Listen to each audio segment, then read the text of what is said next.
রাতের বেলায় আমেরিকার নিউ ইয়র্ক সিটির সাবওয়েতে যাতায়াত করার কথা চিন্তা করলে একটা ভয় কাজ করে সবার, স্পেশালি যারা মেয়ে মানুষ তাদের জন্য।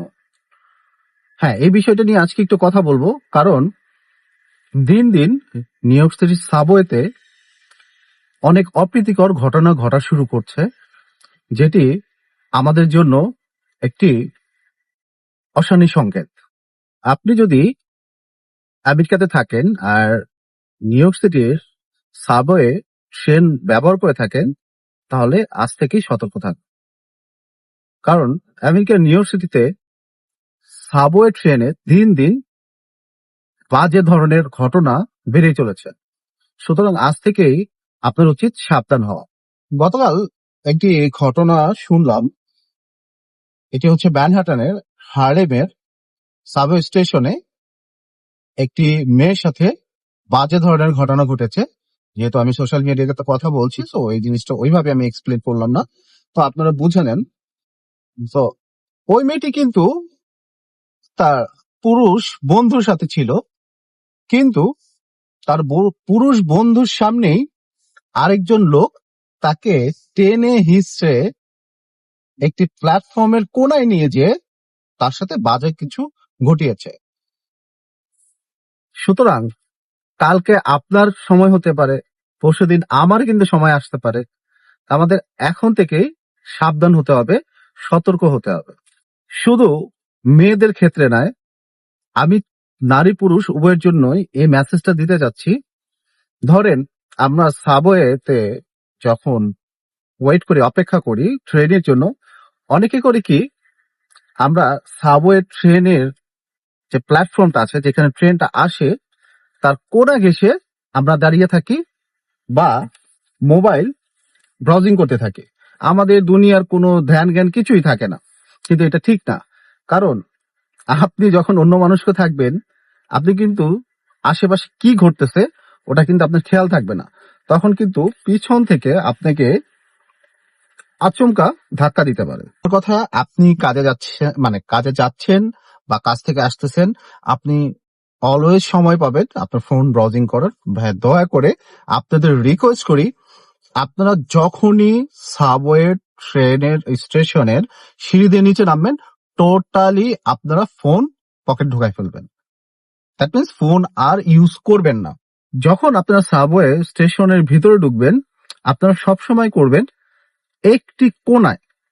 একটা কোনায় আপনারা দাঁড়িয়ে থাকবেন শক্তভাবে, আর সব সময় আপনারা চারদিকে সুনজর রাখবেন। কেন? কারণ যে কোনো সময় আচমকা, ধরেন আপনি ঠিক আছেন কিন্তু অন্য মানুষ কিন্তু ঠিক নাও থাকতে পারে। আপনি যখন আমেরিকাতে আসবেন, স্পেশালি আপনি যখন নিউ ইয়র্ক সিটিতে থাকবেন, আপনি একটা কথা মনে রাখবেন যে আপনি ছাড়া বাকি সবাই হচ্ছে উন্মাদ। আপনি ঠিক থাকলে হবে না, সবারই কিন্তু ঠিক থাকতে হবে। সুতরাং যেহেতু সবার আপনি ঠিক পাচ্ছেন না, নিজেকে আপনি সতর্ক রাখুন যে কোনো অপ্রীতিকর ঘটনার হাত থেকে। অনেক সময় দেখা যায় কোনো না কোনো ব্যক্তি এসে, হোমলেস হতে পারে, যে কোনো এক্স ওয়াই জেড, যে কোনো ব্যক্তি এসে আপনাকে নানা ধরনের প্রশ্ন করতে পারে, নানা ধরনের কথা বলতে পারে। আপনি কারোর সাথে কখনো আই কন্টাক্ট করবেন না। ওরা শুধু সুযোগ খুঁজবে আপনার কাছ থেকে, কিন্তু আপনি কখনো তাদের সুযোগ দিবেন না। আপনি একটু সুযোগ দিবেন, দেখবেন আপনি বড় বিপদে পড়তে পারেন। এখন তার মানে কি আপনি চলাচল করবেন না? হ্যাঁ, আপনি অবশ্যই চলাচল করবেন, চলাচল করতে কোনো নিষেধ নাই। কিন্তু আপনি চলাচল যখন করবেন, তখন ফার্স্ট আপনি আপনার ফোনই ব্রাউজিং করবেন না। সেকেন্ডলি হচ্ছে আপনি চোখ কান খোলা রাখবেন সব সময়। থার্ড হচ্ছে আপনি যখন প্ল্যাটফর্মে দাঁড়িয়ে থাকবেন, একটা কোনায় দাঁড়িয়ে থাকবেন যতক্ষণ পর্যন্ত ট্রেন না আসে। ফোর্থ হচ্ছে আপনি যখন সাবওয়ের ভিতরে ঢুকবেন, মানে ট্রেনের ভিতরে ঢুকবেন, ট্রেন চলাচল করতে থাকবে, কারো কোনো ধরনের কোনো ঘটনা যদি আপনার আশেপাশে ঘটতে থাকে, আপনি কখনো তাদের চোখের সাথে আই কন্টাক্ট করবেন না। এইগুলি যদি আপনি মেনটেন করতে পারেন, তাহলে ইনশাল্লাহ আমি মনে করি আপনি কোনো ধরনের বিপদের সম্মুখীন হবেন না। দেন বাকিটা আল্লাহ তাআলার ইচ্ছা, বাট আশা রাখছি আপনি সেফ থাকতে পারবেন। অনেকে আছে, দেখা যাচ্ছে যে সাবওয়ে ট্রেনে ঢুকছে, ঢুকার পরে বাসায় কোনো না কোনো একটা সমস্যা হচ্ছে, দেশে বাংলাদেশে কোনো না কোনো একটা সমস্যা হয়েছে, তখন তারা ওই সাবওয়ে ট্রেনের মধ্যে দেশের মানুষের সাথে আর্গুমেন্ট শুরু করে, চিল্লাচিল্লি শুরু করে। ভাই, এটা কখনো করবেন না। আপনি যদি কোনো ধরনের ঘটনার মধ্যে ফেঁসে যান, যদি দেখেন আপনি কোনো বিপদের সম্মুখীন হতে যাচ্ছেন, আপনি আর দেরি করবেন না। আপনি অবশ্যই পুলিশকে কল করুন, সহযোগিতা চান। আর আপনি যদি চলন্ত ট্রেনের মধ্যে কোনো ধরনের প্রবলেম ফেস করেন, তাহলে চলন্ত ট্রেনের মধ্যে আপনি অনেক ডিভাইস সিস্টেম পাবেন, যেই ডিভাইস প্রেসের মাধ্যমে আপনি যে গাড়ির চালক, সরি, যে ট্রেন চালক, মানে যে ট্রেন চালায়, পাইলট আর কি, বা ট্রেন যে চালক বলতে পারেন, মাস্টার বলতে পারেন, XYZ, সে কিন্তু ইজিলি জানতে পারবে যে ট্রেনের ভিতরে কোথাও কোনো সমস্যা হয়েছে কিনা। যদি কখনো কোনো ঘটনা ঘটেই যায়, এখন আপনি চলন্ত ট্রেনে যাচ্ছেন, পুলিশকে তো ইনফর্ম করতে হবে। এখন পুলিশ বুঝবে কিভাবে যে আপনি কোন বগিতে আছেন, রাইট?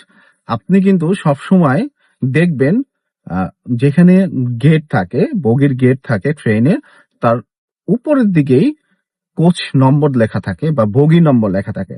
আপনি মাস্ট বি কিন্তু ওই বগি নম্বরটা কিন্তু বা কোচ নম্বরটা কিন্তু পুলিশকে জানাতে হবে। তাহলে কি হবে, পুলিশ কিন্তু ইজিলি আপনি কোচটা কিন্তু বা বগিটা কিন্তু আইডেন্টিফাই করতে পারবে। বিকজ অফ ট্রেনে তো অনেক বগি থাকে, তো দেখা যাবে যে পুলিশ খুঁজতে খুঁজতে আপনার একটা বিপদ হয়ে গিয়েছে। আর যদি পারেন, আপনার যদি হাতে সময় থাকে বা আপনি যদি বুঝতে পারেন, দেখবেন প্রতিটা ট্রেনের মধ্যে 2-3টা কিছু স্পেসিফিক বগি থাকে, যেখানে কিছু এমটিআর কর্মকর্তাদের কোচ থাকে। হ্যাঁ, এমটিআর কর্মকর্তাদের আলাদা কিছু রুম থাকে। যদি পারেন ওই এমটিআর কর্মকর্তা যে স্পেসিফিক যেই বগিতে রুমগুলা থাকে, ওই বগিতে ঢোকার চেষ্টা করুন। তাহলে কি হবে, যদি কোনো ধরনের ইনসিডেন্ট ঘটে, ওই এমটিএ কর্মকর্তাই কিন্তু আপনার পাশে দাঁড়াতে পারবে, সে কিন্তু আপনাকে সহযোগিতা করতে পারবে। অনেকে নিউ ইয়র্ক সিটিতে অনেকদিন ধরে থাকে, তারা যদি আমার ভিডিওটি দেখে, তাদের নাও ভালো লাগতে পারে। হ্যাঁ, আপনি স্কিপ করতে পারেন, হয়তো এই ভিডিওটি আপনার জন্য না। কিন্তু অনেকেই আছে যারা অন্য স্টেট থেকে নিউ ইয়র্ক সিটিতে আসছে বা বাংলাদেশ থেকে আসতেছে, নতুন আসছে, অনেক বৃদ্ধ বয়স্ক বাবা মাও থাকতে পারে। সো তাদের জন্য কিন্তু এটা কিন্তু একটি ইনফরমেটিভ ভিডিও। তারা হয়তোবা একটু অ্যালার্ট হয়ে যেতে পারে। আমার কথার দ্বারা যদি একটা মানুষের উপকার হয়, এতেই আমার সার্থকতা।